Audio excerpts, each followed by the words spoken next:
So against my better judgment, I did spend this weekend in New York City, and it was a glorious time. However, I now bring you the long-awaited, and I guarantee not much anticipated, but I'm gonna do it anyway, because there are a few people I've promised it to. Les's top 5 favorite children's books that don't include Harry Potter. So firstly, if you're at all familiar with anything I've ever put on this channel, you know that I'm a really big fan of Lloyd Alexander's The Chronicles of Prydain, which are a series of books written for children set in a world very similar to that of Welsh mythology. Universal mythology, a Welsh legend, actually, is what it is. And it follows this character, Taran, I call him Taran in my head, always have, through his life as assistant pigkeeper in Cardalben, meeting bards and princesses, and eventually working for his right to own kingdoms and fair maidens and valleys and sword fighting and adventure. I can't stress enough the level of adventure in these books and the writing of them, and it's just, the prose is phenomenal. And I'll link to a review of the Book of Three, which is the first book in the Chronicles of Prydain series, in the whatchamacallit down below, so you can check that out, because I highly recommend them if you're not a child. They're still great. Secondly, Centerburg Tales by Robert McCloskey. Centerburg is a fictitious small town in the American Midwest, and Homer Price is a young boy who lives there with his best friend Freddie and his grandfather, who the entire town calls Grandfather Hercules, because you never actually learn his age, and I think he actually tells people that he's way older than he really is.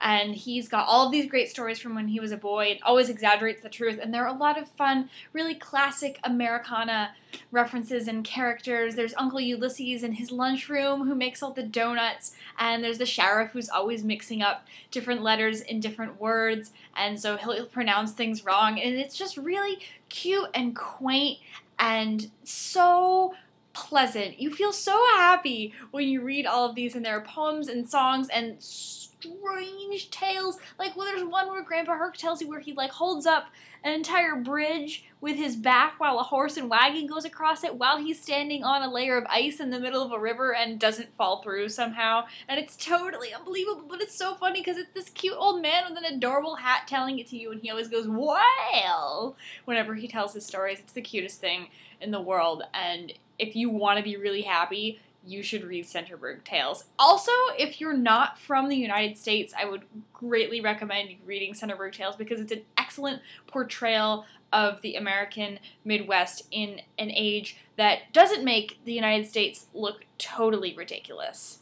Thirdly, along those same lines, the Trixie Belden series, I cannot say enough good things about. I own those books in a couple in the classic original bindings, and many more in the newer hardcover jackets that are all nice and pretty. And if you watch my videos in my orange background from when I film in Vermont, you'll see them all on my shelf. They're beautiful. They're so beautifully illustrated with all of the classic illustrations.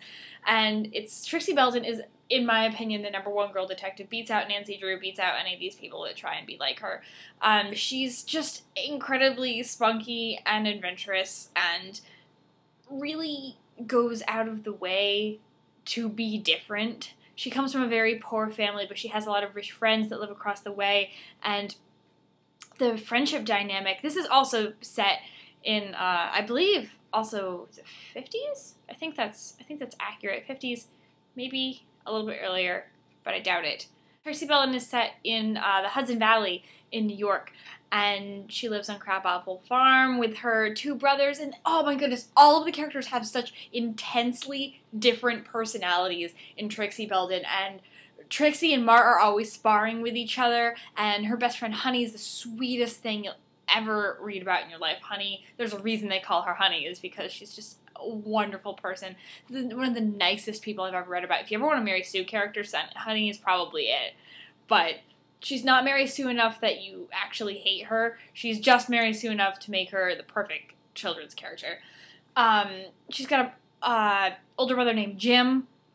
Honey does. Honey's older brother, his name is Jim, and Oh my gosh, Jim and Trixie are the cutest, like, best friends in the world. They save each other out of so many different scrapes. Oh, gosh, they're just so congenial and wonderful and nice. And the mysteries in these books are not stupid mysteries that kids are like, oh, we could solve this in a day. No, they're legitimate like problems that arise in this little town, and it's just incredible how they actually come about solving them. The police are always after Trixie, being like, can you stop? Can you stop solving all of our cases? Because it's really obnoxious and you're putting yourself in danger and we hate having to come to rescue you all the time. So she's not perfect. The police do have to come and rescue her on occasion, I will admit.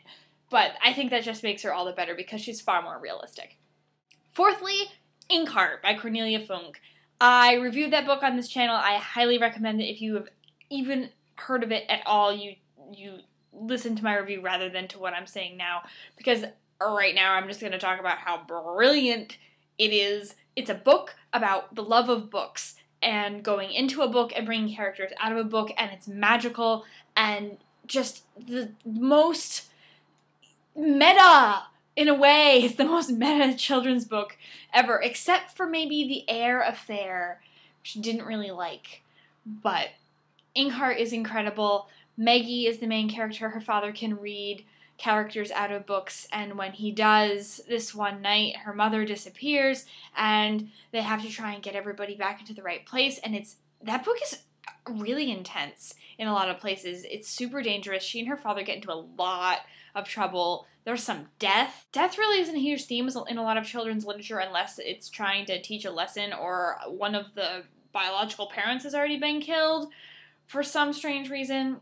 But the amount of death in that book, or foreshadowing of such, is really alarming since it's a book for, I think, middle grade readers. But pick it up if you're even the slightest bit interested in books about books, which I have read a lot of this year, surprisingly. And fifthly, Lemony Snicket's A Series of Unfortunate Events. If you haven't read those, I don't know how you got this far in life without doing such.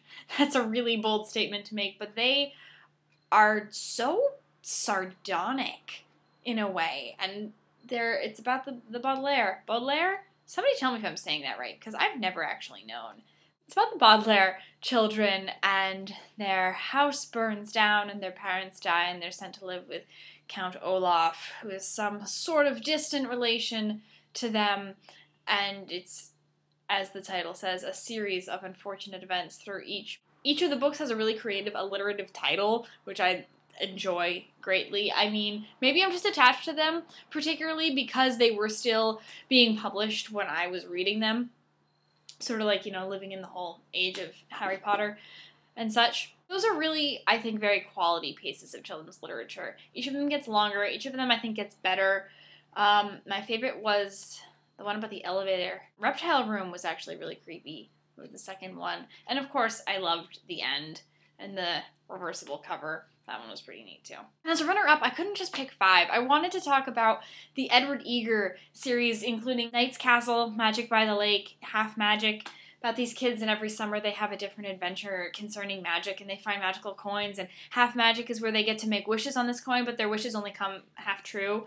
Magic by the Lake, they go on so many, crazy adventures, pirates and mermaids and things like that. They're just very well done. They remind me a lot of Roald Dahl in a way. In fact, the drawings on the front cover are very, very similar, and I often get them confused. All of these have incredible, really smart, witty, great children. Like a nice John Green teenager. These are nice fictional children.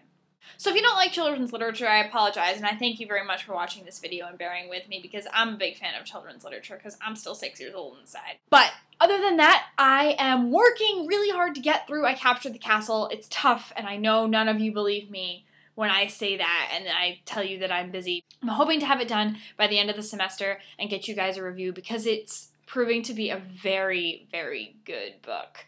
So thank you, Katie Chapter Stacks, for talking about that one. Otherwise, I wouldn't have read it. Also, my copy of The Casual Vacancy arrived. Really don't know when I'm going to get to read that, but I'm very excited.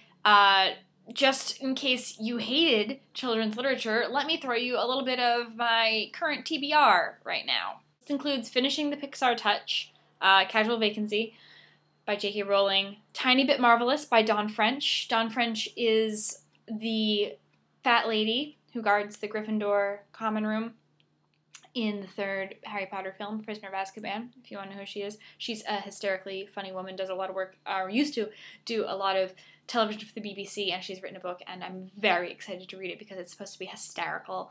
Jeffrey Eugenides, The Marriage Plot, and Circus of the Earth and Air, who I can't remember, and I also can't see the name of the author from here, but I will put it below if you're curious. Still haven't read The Night Circus, which I'm a little upset about because it's on sale in our university bookstore right now, and I keep meaning to pick it up, and I just haven't done it. So, note to self, doing that tomorrow. So that's my little TBR for the next however many weeks, days. Anyway, I hope you're all having lovely lives, and I will see you soon.